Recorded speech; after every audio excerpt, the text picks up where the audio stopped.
हिंदू धर्म में पूरे साल कुछ न कुछ व्रत त्योहार मनाए जाते हैं, क्योंकि हर व्रत और त्योहार के पीछे कुछ न कुछ धार्मिक मान्यता और वैज्ञानिक कारण होते हैं।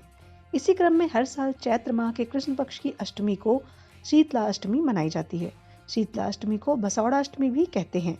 बसौड़ा शीतला माता को समर्पित व्रत है। ये व्रत होली के 8वें दिन पड़ता है। मान्यता है कि इस दिन शीतला माता की विधि विधान से पूजा करने से बीमारियों से मुक्ति मिलती है और घर में सुख शांति आती है।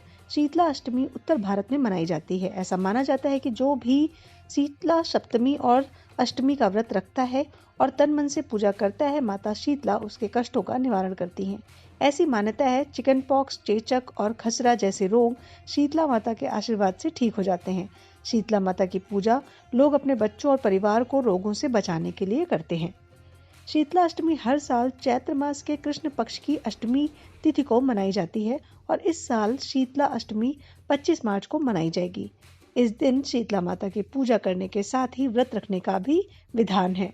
शीतला अष्टमी का शुभ मुहूर्त यानी चैत्र कृष्ण पक्ष अष्टमी तिथि का प्रारंभ 24 मार्च 2022 गुरुवार को रात 12:09 से शुरू होगा।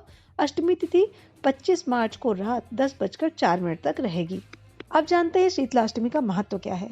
हिंदू धर्म में शीतला अष्टमी का विशेष महत्व होता है। माना जाता है कि इस दिन माता शीतला की आराधना करने से भक्तों के सभी कष्ट दूर होते हैं और मनोकामनाएं पूरी होती हैं। इसके साथ ही रोगों से मुक्ति मिलती है। शीतला माता को शीतलता प्रदान करने वाला माना जाता है। शीतला माता को अष्टमी के दिन बासी भोजन का भोग लगाया जाता है। इसके बाद इसे प्रसाद के रूप में ग्रहण किया जाता है। मान्यता है कि इस दिन बासी भोजन करने से शीतला माता का आशीर्वाद प्राप्त होता है। अब जानते हैं शीतला अष्टमी के दिन पूजा विधि क्या है। सबसे पहले शीतला अष्टमी के दिन सुबह जल्दी उठकर नहा लें। पूजा की थाली में दही, पुआ, रोटी, बाजरा, सप्तमी को बने मीठे चावल, नमक पारे और मठरी रखें। दूसरी थाली में आटे से बना दीपक, रोली, वस्त्र, अक्षत, हल्दी, मौली, होली वाली बड़कुले की माला, सिक्के और मेहंदी रखें। दोनों थालियों के साथ में ठंडे पानी का लोटा भी रख दें। अब शीतला माता की पूजा करें। माता को सभी चीजें चढ़ाने के बाद खुद और घर के सभी सदस्यों को हल्दी का टीका लगाएं। मंदिर में पहले माता को जल चढ़ाकर रोली और हल्दी का टीका करें। माता को मेहंदी, मौली और वस्त्र अर्पित करें। आटे के दीपक को बिना जलाए माता को अर्पित करें। अंत में वापस जल चढ़ाएं और थोड़ा जल बचाकर उसे घर के सभी सदस्यों को आंखों पर लगाने को दें। बाकी बचा हुआ जल घर के हर हिस्से में छिड़क दें। इसके बाद होलिका दहन वाली जगह पर भी जाकर पूजा करें।